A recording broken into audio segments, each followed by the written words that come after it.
नमस्कार, बहुत स्वागत है।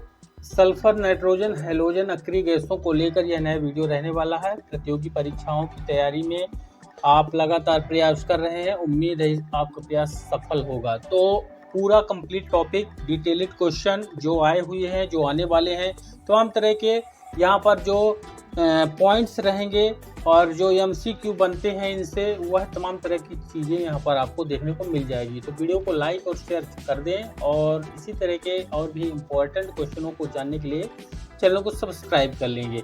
तो यहाँ पर देखिए, पहले तो इनके सिंबल जो होते हैं, यस हो गया, यन हो गया, हाइलोजन हो गया, यहाँ पर helium, neon, argon, krypton, xenon, ये अक्री गैसें हो गई। तो यहाँ पर ये FCl, Br ये हाइलोजन हो जाते हैं और अक्री गैसें हीलियम, नियान, आर्गन ये जो है यहाँ पर अक्री गैसें हुए। तो यहाँ पर ये सभी टॉपिक के बारे में, तो जैसे कि ये इस तरह क्वेश्चन आपने इसके पहले देखा होगा कि हाइड्रोजन, ऑक्सीजन और हीलियम और कार्बन डाइऑक्साइड में से नोबल गैस कौन सी है। तो इस तरह से नाम बदल बदल के आते हैं। तो यहाँ पर नोबल गैस तो ऊपर ही आपको बता दिया, अक्री गैस या उत्कृष्ट गैस या नोबल गैस, ये कौन सा होगा, हीलियम। इसका पूरा सीरीज बनता है, helium, neon, argon, krypton, xenon, radon, इस तरह से ये पूरा सीरीज होता है। तो नोबल गैस भी इनको बोलते हैं। तो नोबल गैस हीलियम है, यहाँ पर ध्यान रखिएगा। फिर यहाँ पर देखेंगे आर्गन, कार्बन डाइऑक्साइड और नाइट्रोजन और ऑक्सीजन में से वह गैस जिसकी प्रतिशत मात्रा आयतन में वायुमंडल में सबसे कम है। तो कार्बन डाइऑक्साइड, इसका सूत्र होता है CO2। तो CO2 का परसेंटेज होता है 0.03%, ये पाया जाता है हमारे वायुमंडल में। फिर वायुमंडल में वायु में नाइट्रोजन की मात्रा कितनी होती है, तो 78% होती है हमारे वायुमंडल में नाइट्रोजन की मात्रा और 21% होता है ऑक्सीजन की मात्रा। तो इनमें से ज़्यादातर ये पूछा जाता है। तो ये 78 से यहाँ पर 79 तक ये हो सकता है। वैसे नॉर्मली 78 का ही विकल्प आपको देखने को मिलेगा। तो ध्यान रखिएगा, नाइट्रोजन का सिंबल यन होता है और यन की मात्रा वायुमंडल में हमारे 78-78% होती है। ये बहुत सारी परीक्षाओं पर क्वेश्चन पूछा गया है। फिर इसके बाद क्वेश्चन आप देख रहे हैं N2 और O2 यानी नाइट्रोजन और ऑक्सीजन, कार्बन तथा H2 यानी हाइड्रोजन में से गैसीय चक्र नहीं है। कौन किसका गैसीय चक्र नहीं होता, तो इसका भी होता है, इसका होता है, कार्बन चक्र होता है, ऑक्सीजन चक्र, नाइट्रोजन चक्र, लेकिन यहाँ पर इसका नहीं होता, हाइड्रोजन चक्र नहीं होता। तो H2 का गैसीय चक्र नहीं बनता है। फिर ये इंपॉर्टेंट क्वेश्चन आपने कई परीक्षाओं में देखा होगा कि गोताखोरों के सांस लेने संबंधी क्रिया में उपयोग की जाने वाली गैस कौन से होती है। तो यहाँ पर देखिए, ऑक्सीजन के बिना तो हम जिंदा नहीं रह सकते, कोई भी जीवित प्राणी, तो ऑक्सीजन उसको चाहिए। और ऑक्सीजन के साथ यहाँ पर आप देखेंगे हीलियम का उपयोग किया जाता है। तो हीलियम का क्यों किया जाता है, इसके लिए भी आगे डिटेल्ड क्वेश्चन आपको मिल जाएगा, उसका उत्तर मिल जाएगा कि ऑक्सीजन के साथ हीलियम का ही क्यों प्रयोग करते हैं। तो जो गोताखोर होते हैं, उनके जो सिलेंडर होते हैं सांस लेने के लिए, उसमें ऑक्सीजन गैस होती है और उसके साथ में हीलियम गैस भरी होती है। ठीक, फिर इसके बाद यहाँ पर गोताखोरों द्वारा गहरे समुद्र में सांस लेने के लिए ऑक्सीजन के साथ मिश्रित किया जाता है हीलियम गैस को। हीलियम को ऑक्सीजन में ही मिश्रित कर देते हैं।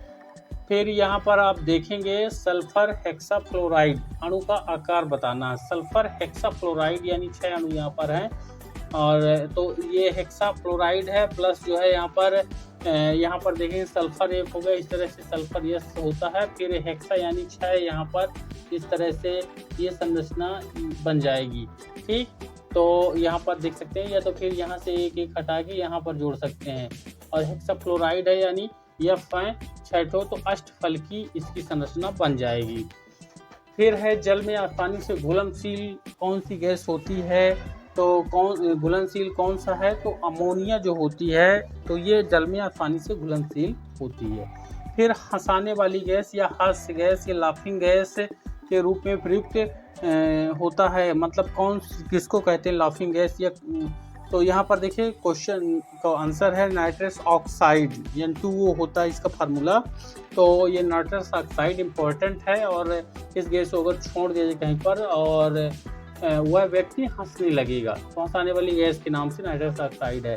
फिर डॉक्टरों के द्वारा एनेस्थीसिया के रूप में यानी जो है शून्य करने के लिए, बेहोश करने के लिए प्रयोग होने वाली हास्य गैस कौन सी है, तो नाइट्रस ऑक्साइड। ये एनेस्थीसिया जो है यहाँ पर ये हंसाने वाली गैस है। इसी तरह से जब पेशेंट को कोई यहाँ पर ट्रीटमेंट करना होता है, उसका चीर-फाड़ करना होता है तो उसको शून्य करते हैं, तो उसके लिए अलग है, लेकिन ये नाइट्रस ऑक्साइड हँसाने के लिए है। फिर आर्गन, नियॉन, ज़ीनॉन और नाइट्रस ऑक्साइड में से स्ट्रेंजर गैस भी कहते हैं। किसको कहते हैं? Stranger gas.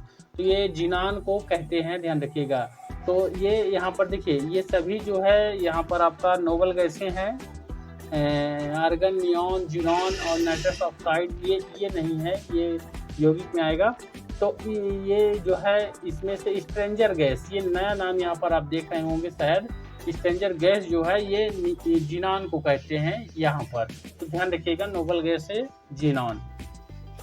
फिर यहाँ पर आप देखेंगे बोर्डो मिक्सचर कॉपर सेकंड सल्फेट और कैल्शियम हाइड्रॉक्साइड का जल में मिश्रण है और इसे फफूंदनाशी के रूप में प्रयोग में लाते हैं। बोर्डो मिक्सचर जो होता है तो ये कॉपर सल्फेट और कैल्शियम हाइड्रॉक्साइड के जल में मिश्रण होता है, फफूंदनाशी के रूप में प्रयोग किया जाता है।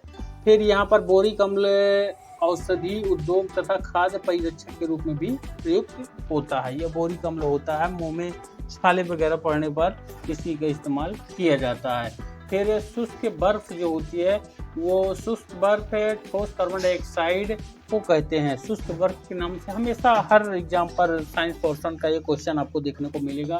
शुष्क बर्फ यानी ठोस CO2 को शुष्क बर्फ कहते हैं। फार्मूला मैंने बता दिया यहाँ पर, जो कार्बन डाइऑक्साइड है लेकिन ये ठोस होता है। फिर हंसाने वाली गैस जैसे कि ऊपर ही आपको दिखाए हैं, हंसाने वाली गैस नाइट्रिक ऑक्साइड है, नाइट्रस ऑक्साइड यहाँ पर कहेंगे। ठीक, उपयुक्त कथनों में से सत्य नहीं है। तो यहाँ पर आप देखेंगे ये वाला जो है, ये बाकी जो 4 यहाँ पर आपने देखा तो कौन सत्य नहीं है, तो यहाँ पर एक नहीं है। ये नाइट्रस ऑक्साइड होता है, इसमें नाइट्रिक ऑक्साइड लिखा हुआ है, तो N2O होता है उसका फार्मूला, ये गलत लिखा हुआ है यहाँ पर। तो यहाँ पर आप देखेंगे हंसाने वाली गैस नाइट्रिक ऑक्साइड, ये असत्य है।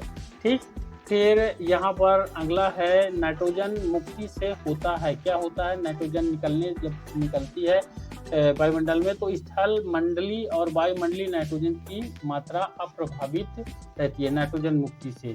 फिर वायुयानों के टायरों में भरने के प्रयोग में कौन सी गैस का उपयोग किया जाता है? इस तरह से क्वेश्चन आता है। वायुयान यानी हवाई जहाज के जो टायर होते हैं उनमें गैस भरी जाती है, कौन सी? Nitrogen gas. तो बेशक इम्पोर्टेंट क्वेश्चन है और दैनिक के जीवन का क्वेश्चन है।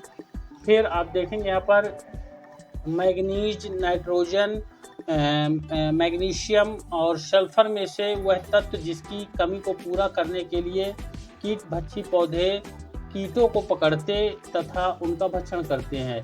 तो यहाँ पर आप देखेंगे 3 चीज़ों का नाम, जैसे मैग्नीज हो गया, नाइट्रोजन हो गया और मैग्नीशियम हो गया, और ये चौथा है सल्फर।